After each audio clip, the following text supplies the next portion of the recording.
globalement. Donc, évidemment, c'est une infection qui est plus fréquente chez les enfants qui ont une atopie familiale. Ceci a été démontré dans plusieurs études, notamment cette étude allemande, qui a démontré que chez les enfants qui ont des parents, un ou deux parents atopiques, carrément, la rhinite allergique, elle double par rapport, la fréquence double par rapport aux enfants qui n'ont pas d'atopie parentale.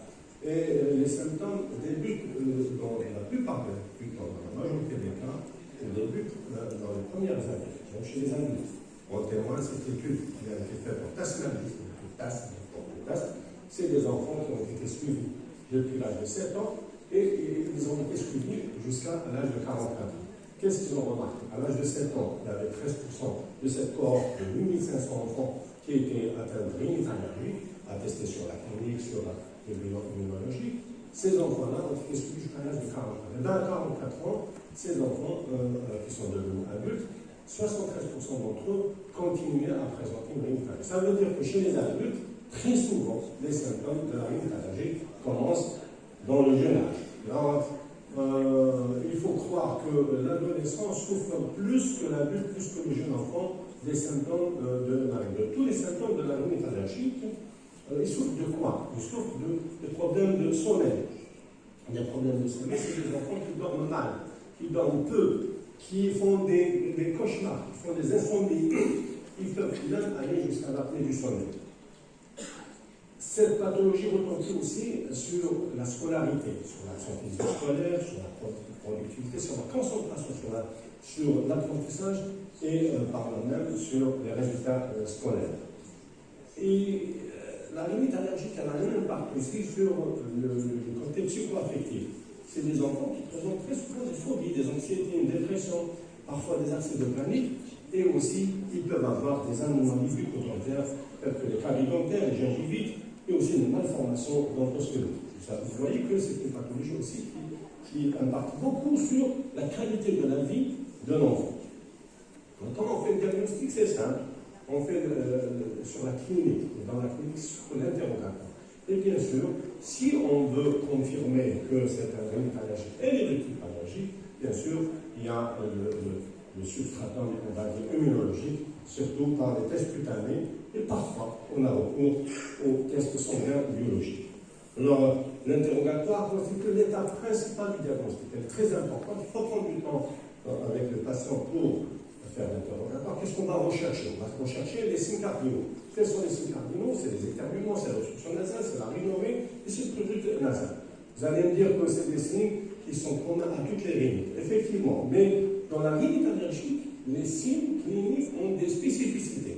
Là, les éternuements sont en salve, la rhinorrhée elle est claire et l'obstruction elle est bilatérale. Et au final, on a des enfants qui présenteront régulièrement ou fréquemment le nez bouché et d'autres qui ont le nez qui coule. Et bien sûr, parmi ceux-là, il y a des enfants qui présentent et le nez bouché et le nez. Et bien sûr, il y a des autres signes de la rhinite allergique, tels que le larmoiement, le colite conjonctivale. Très souvent, on a une rhinoconjonctivite. C'est pour ça qu'on a ces signes oculaires. On a le prurite du palais et des conjonctivités externes. Parfois, on a un écoulement nasal postérieur, parce qu'il y a l'obstruction qui est importante. On peut avoir des céphalées frontales, on peut avoir, comme on l'a vu tout à l'heure, des troubles du sommeil, et donc la journée, l'enfant est asthénique, donc il est fatigué, et on peut avoir une hyposmie ou une anosmie transitoire qui régresse avec le traitement. Donc, à l'interrogatoire, on va détailler un petit peu l'histoire de cette rhinite allergique en demandant la périodicité dans laquelle les symptômes apparaissent, les circonstances déclenchantes par rapport au climat, par rapport au contact avec un animal, l'environnement domestique, on va le détailler. Et puis, l'horaire de survenue. Les éternuements, c'est surtout le matin en général, le petit matin, et l'obstruction, elle survient plutôt le soir. Et on recherche systématiquement l'association avec un asthme ou une hyperactivité bronchique.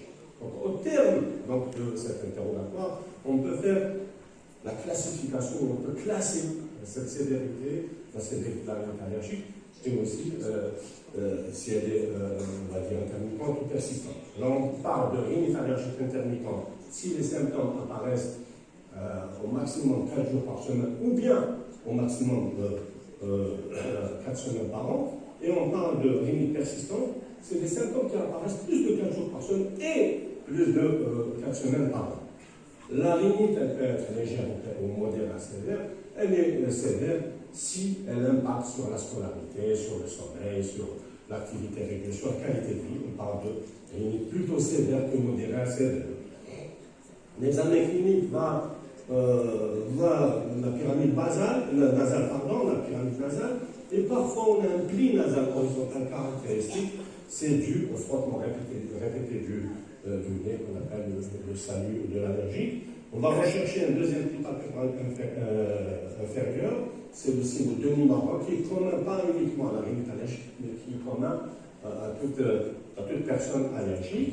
Un larmoiement, une hyperémie oculaire, l'examen de l'oropharynx, on va voir et apprécier la taille des amygdales. Parfois, on tombe sur la dépouillement nasal postérieur. L'autoscopie va chercher éventuellement l'existence de notre séance qui va rentrer dans le cadre peut-être d'une pathologie allergique multimobile. Et puis, l'auscultation pulmonaire, parfois, au cours d'un examen, on tombe sur un enfant qui présente des sibiles. La rhinoscopie antérieure, nous-mêmes, en tant que pédiatre, on peut la faire au cabinet du médecin, on va dire, parfois par l'autoscope. L'autoscope pourvu qu'il y ait une bonne lumière. Donc l'autoscopie va apprécier l'existence d'un œdème, la coloration de la muqueuse et la présence de sécrétion nasale. La coloration, classiquement, elle est dite rostrale, mais en fait, elle peut prendre n'importe quelle couleur. Et on trouve parfois une hypertrophie des cornées internes. À notre niveau, on ne peut pas. Et puis, on va compléter cette clinique par la pratique des tests cutanés. Alors, pourquoi on fait les tests cutanés? À partir de quel âge on va faire les tests cutanés? Et comment choisir les tests? Alors, pourquoi? Pour faire le diagnostic déjà d'une rhinite allergique. Hein?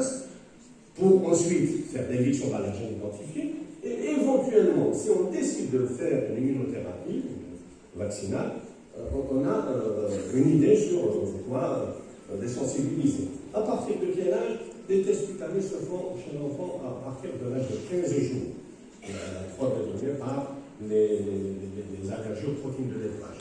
Donc à partir de 15 jours, la peau devient réagit, pas de souci. Mais dans les pathologies respiratoires, on les fait à partir de 3 ans. Parfois, quand la pathologie est sévère, on les fait à partir de 2 ans. Quoi chercher? Donc, quoi tester? Donc, on va faire les tests en fonction de l'histoire clinique. Les facteurs déclencheurs, évidemment. Généralement, avant 3 ans, on va faire des pneumoallergènes d'intérieur. Et aussi, s'il y a une forte suspicion, on fait les trophallergènes, les allergènes alimentaires. Mais sinon, à partir de 3 ans, on ne fait pas les tests alimentaires, on fait les allergènes plutôt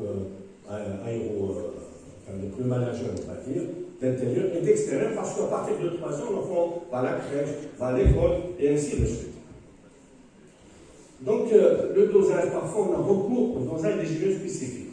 C'est un complément de grande valeur, mais qui n'est pas fait de façon systématique. Donc, mais aussi, il ne peut pas remplacer les tests cutanés. Les tests cutanés, c'est un test simple, qui n'est pas cher, qui est dénué d'effets secondaires en général. Jamais eu de réaction systémique au cours des tests cutanés. Et les IgE spécifiques sont inutiles quand l'histoire clinique est corrélée à la sensibilité cutanée. Donc, il n'y a pas de souci. Alors, ça garde ces indications, lesquelles contiennent une discordance entre un allergène cliniquement suspecté et la positivité d'un test cutané, la recherche d'un allergène rare qui n'est pas disponible dans la batterie des tests cutanés, et quand les tests cutanés sont irréalisables parce que l'enfant présente une dermatose étendue, y compris au niveau des bras, ou quand le traitement antihistaminique est impossible à arrêter, ou l'enfant qui présente un dermographisme. La recherche des NAS, elle est systématique. D'ailleurs, dans les recommandations de l'ARIAS, ces rhinites allergiques sont impacts sur l'asthme. Donc, automatiquement, on recherche la présence des NAS. Et dans les pathologies allergiques qui peuvent accompagner la rhinite allergique, le plus souvent, c'est l'asthme. Plusieurs études ont été faites dans ce sens. Et là, encore une fois, dans cette étude multicentrique d'hôpitaux espagnols, ça a confirmé que l'asthme reste une pathologie qui accompagne plus fréquemment, on va dire, la rhinite allergique. Alors, comment on fait l'interrogatoire? On va rechercher des signes évocateurs, une toux nocturne, sèche nocturne, un wheezing, une limitation à l'effort, et ainsi de suite. Et donc, on va faire l'examen clinique, parfois on tombe sur des racines bilan. Et puis il y a la fonction respiratoire qu'on fait à partir de l'âge de 6 ans. Alors, le risque de survenue d'asthme succédant à une allergique dépend d'une étude à l'autre.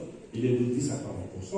Et regardez cette étude française qui est un peu ancienne, mais qui garde, elle est très sérieuse cette étude, parce qu'on la retrouve dans pratiquement la majorité des asthmes. C'est des enfants, ils ont pris 404 enfants asthmatiques âgés entre 3 à 18 ans, ils ont cherché la présence d'une rhinite allergique. Ben, ils ont trouvé qu'il y a presque 60% qui présentaient une rhinite allergique. Mais en fait, cette rhinite allergique, elle est plus souvent chez l'adolescent. Vous voyez que 70% d'entre eux présentent une rhinite allergique. Alors, c'est vrai, parfois on est embêté. Est-ce que c'est une rhinite allergique ou non? Et puis on commence à réfléchir. Quand est-ce qu'il y a une symptomatologie atypique? Quand on a un échec d'un traitement médical bien connu, c'est-à-dire l'observance est respectée, le traitement il est optimal, il est bien donné, et on a un échec. On va voir s'il n'y a pas un autre diagnostic autre que la rhinite allergique. Alors, quels sont les signes qui orientent vers le diagnostic différentiel? Quand on a des sécrétions qui deviennent purulentes, là, qui sont souvent purulentes, quand on a une obstruction nasale isolée. Dans la rhinite allergique, on n'a pas un seul signe, on a plusieurs signes. On a une obstruction nasale, une rhinorrhée, ou on a un peu une rhinorrhée, ainsi de suite. Quand elle est isolée, on doute un petit peu. Et puis quand l'obstruction elle est unilatérale, vous avez vu tout à l'heure que l'obstruction est bilatérale. Ou bilatérale, mais revêt le traitement habituel. Quand on a une obstruction nasale posturale, quand on a une rhinorrhée antérieure unilatérale ou postérieure isolée, là aussi un seul symptôme, on remet un peu en cause le diagnostic. Quand on a l'association des c'est important, des algies faciales. Tout à l'heure, on a parlé d'algies frontales. Mais là, quand on a des algies faciales accompagnées de symptômes de rhinite, ça peut ne pas être une rhinite allergique. Quand on a une anosmie durable, on peut avoir une anosmie, mais elle régresse du traitement. Dans tous les cas, si elle dure, il faut chercher autre chose. Et dans le contexte clinique particulier, notamment dans la dyskinésie primitive, dyskinésie primitive, qui est une maladie génétique qui est rare et qui est liée aux anomalies du cil bronchique ou nasal, parce que c'est la même, en fait, la même constitution anatomique histologique. Là, quand on a une DDB, une microviscidose, des phytométries, ainsi de suite. Alors, à quoi on pense en général comme diagnostic différentiel chez l'enfant de moins de 5 ans? C'est surtout des rhinites infectieuses. Alors, la rhinite infectieuse, ça apparaît surtout en période hivernale, c'est des petites épidémies en collectivité, ça contient très souvent, ça s'accompagne de fièvre, les poumons nasales antérieurs et postérieurs purulents, et très souvent, on a des adénopathies cervicales accompagnées de type inflammatoire. Il y a les autres, les médicamenteuses, les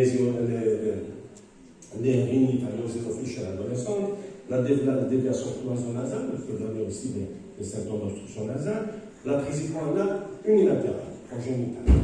Et puis, l'hypertrophie des végétations adénoïdes, ça donne une obstruction nasale, mais isolée. Un corps étranger, d'un côté, ça s'accompagne d'une rhinorrhée purulente fétide, d'un seul côté, là aussi, et puis la dyskinésie primitive. Alors, on arrive à la prise en charge. Alors, la prise en charge, dans les buts, sont alléger, voire prévenir les symptômes. Et aussi, on a vu que cette pathologie impacte sur la qualité de vie. Donc, on essaie d'améliorer la qualité de vie de l'enfant, si de sa famille. La démarche thérapeutique, c'est quoi? C'est des moyens thérapeutiques. On a l'éviction allergique, on a le traitement médicamenteux. Le traitement médicamenteux, c'est les antihistaminiques oraux ou intranasaux, les corticoïdes intranasaux, surtout, parfois des petites cures de corticothérapie par voie orale qui ne dépassent pas les 10 jours, dont les rhinites sévères au début du traitement, des antibiotiques et le lavage nasal qui devient de plus en plus intéressant. Il y a l'éducation thérapeutique. Comme dans toutes les maladies allergiques, dans toutes les maladies chroniques, l'éducation thérapeutique, elle est très importante. Et puis, parfois, c'est ce qu'on dit qu'il faut considérer l'immunothérapie spécifique. Alors, le choix du traitement dépend évidemment de l'âge, des préférences du patient, de ses parents, la sévérité de la maladie, effectivement, l'efficacité, l'inutilité du traitement, la rapidité du début d'action, la réponse historique de traitement antérieur, et l'effet sur le sommeil et la scolarité. Alors, qu'est-ce qu'on a? On a l'éviction allergénique, c'est vrai, on le fait systématiquement, mais vous voyez dans plusieurs études, on vous dit qu'il a un effet bénéfique minimal sur un contrôle de l'asthme associé, et pas pour la rhinite. Ça améliore un peu, mais c'est surtout, ça améliore l'asthme qui accompagne la rhinite allergique. Les antihistaminiques, maintenant, c'est acquis pour tout le monde. On donne les antihistaminiques de deuxième génération, parce qu'ils sont peu ou pas sédatifs. Sauf peut-être, chez le jeune enfant qui a une rhinite allergique associée à une dermatite atopique importante avec une prurite importante, on peut là donner un antihistaminique de première génération parce que ça lui permet de dormir et de soulager un peu de ce prurite. Les antihistaminiques, ils sont nombreux. La plupart se donnent à partir de l'âge de 2 ans, sauf certaines comme la desloratadine qui sont données à partir de 1 an. Et les Américains vous disent, et la desloratadine, la stérécine, on peut la donner à partir de 6 mois. Donc, dans leurs recommandations. Les antihistaminiques intranasaux, c'est l'azélastine, qui se donne par voie intranasale, effectivement, et on aura une pulvérisation dans chaque narine 2 fois par jour. Les corticoïdes intranasaux sont très intéressants. Dans tous les cas, à chaque fois qu'on a une obstruction nasale, le corticoïde intranasal, il est obligatoire. Parce qu'on ne peut pas soulager une obstruction nasale avec un antihistaminique seul. L'efficacité, effectivement, elle est supérieure aux antihistaminiques pour ce symptôme. Et ces corticoïdes sont aussi efficaces dans les troubles oculaires et pour l'anosmie ou l'hypoacie. C'est vrai qu'il faut avertir les parents qu'il peut y avoir quelques effets secondaires les premiers jours, la première semaine, à titre de picotement, de sensation de brûlure nasale, d'éternuement, d'épistaxie mineure. Il faut les rassurer, il ne faut pas qu'ils arrêtent. On va les avertir. Et puis ils continuent. Maintenant, pour les contre-indications, c'est surtout une épistaxie importante. Là, c'est contre-indiqué pour les corticoïdes intranasaux. Et puis les infections locales à herpès, pas les infections bactériennes. Pas de souci pour les infections bactériennes. Les antilécotriennes sont surtout pour nous, pédiatres, on les donne quand il y a un asthme associé à une rhinite allergique. Donc, il existe sous la présentation de comprimés de 4, 5 et 10 mg, et je vous dirais qu'il y a la forme sachet granulé de 4 mg qui se donne jusqu'à l'âge de 6 ans, le comprimé de 5 jusqu'à l'âge de 14 ans, à partir de 14 ans, on rejoint la posologie de l'adulte, c'est 10 mg. Le lavage nasal, de toutes les façons, on conseille les parents de faire un lavage nasal avant de mettre les corticoïdes intranasaux, de façon régulière. Mais chez le jeune enfant de moins de 2 ans, il y a des auteurs qui ne traitent la rhinite allergique, et ça a donné des résultats, ce n'est pas d'après les études, qu'avec le lavage nasal. Et finalement, si ces enfants résistent au traitement classique, il y a pour certains, c'est l'indication de l'immunothérapie spécifique. Ça se donne maintenant plus souvent par voie sublinguale, classiquement elle était en sous-cutanée. Elle est indiquée quand? Elle est indiquée quand on a une rhinite allergique sévère et ou prolongée, quand elle est mal contrôlée par un traitement pharmacologique, quand le traitement est refusé par le patient, il a le droit, et quand on a des réactions secondaires importantes. Soit, par exemple, on a parlé tout à l'heure des épistaxis, ou parfois, même si on donne des antihistaminiques oraux de deuxième génération, il y a des susceptibilités individuelles. Pour certains, ça les assomme. Donc, on préfère leur indiquer l'immunothérapie. Attention aux contre-indications. Il ne faut pas la prescrire quand un asthme est associé qui est mal contrôlé, quand on a une mauvaise observance du patient et quand on a des maladies sous-jacentes sévères ou autonomes.